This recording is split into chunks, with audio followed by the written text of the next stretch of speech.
Welcome to the Dartmouth College Environmental Health and Safety N95 Respirator Training video.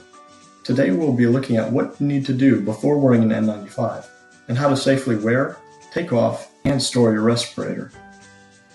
Before wearing an N95 respirator, you must complete several forms provided by EHS.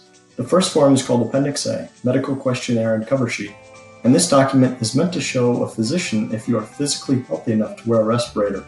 An N95 does put a strain on your body, and so OSHA requires that an individual be cleared by a physician. Here at Dartmouth, we submit these forms to physicians at the Dartmouth College Health Service, also known as Dick's House. You must completely fill out the medical questionnaire, or the physician will not be able to make a determination about your use of an N95. Only the physician and a medical records supervisor will see these forms, so please do not send them to your supervisor, unless you don't mind them seeing your personal health information. Once the physician has reviewed your responses and determined your ability to safely wear a respirator, they will send the cover sheet back to EHS. The cover sheet lets us know that you are able to wear a respirator, or you are not. If you are not cleared by the physician to wear a respirator, the physician may contact you, or they may want to schedule an additional in-person medical appointment to get more information about any health issues that may be affecting your ability to safely wear a respirator. Once EHS has received the cover sheet from Dick's House, we will reach out to you to schedule a fit test. A fit test is required by OSHA and is used to ensure that the N95 that you have been issued fits you properly. The next form you'll need to complete is called Appendix D, Respirator Issuance Form. This form is a record of what respirator you have been issued and that you have been successfully fit tested. Please fill out all the information that you can on this form, including name, title, and job description. Print this form out and bring it to your fit test. Please do not use any N95 that has not been approved by EHS, since a fit test only clears you to wear the specific brand and model of N95 that was used for the fit test. Keep in mind that you must be clean-shaven where the N95 touches your face to get a fit test. Now let's go over how to properly use a respirator. Inspect the respirator. Look at the two headbands, the staples, nose clip, and nose foam to ensure the respirator is not damaged or dirty.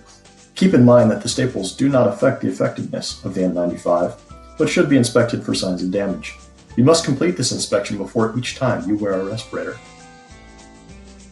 If the N95 that you are inspecting looks faulty in any way, it should be discarded immediately. If you need a new N95, one will be provided to you. The straps or headbands on an N95 are straightforward. One band will go behind your neck and the other will go over your ear to the back of your head. They can be adjusted a little bit for comfort and fit. Keep in mind that an N95 is capable of filtering airborne particles that are 0.3 microns with an efficiency of at least 95%.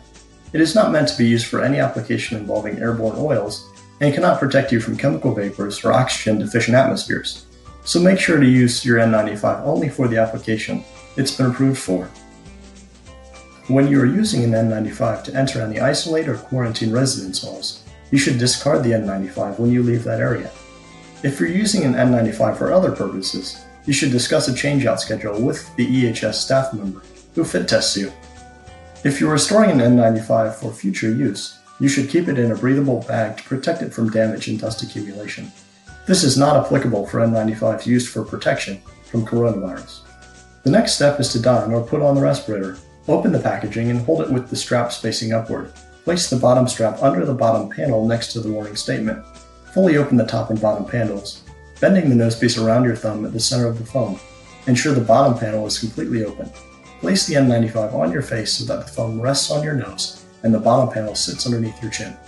Hold on a minute, I'm not ready to wear a respirator, I need to shave. Keep in mind that you need to be clean-shaven to properly wear an N95 respirator. If you don't want to shave, please talk to your supervisor about alternatives. Okay, now I'm ready to continue. Pull the top strap over your head and position it high on the back of your head. Pull the bottom strap over your head and put it around your neck, below your ears. Using both hands, mold the nosepiece to your nose by pushing inwards and sliding your fingers down both sides of the nosepiece.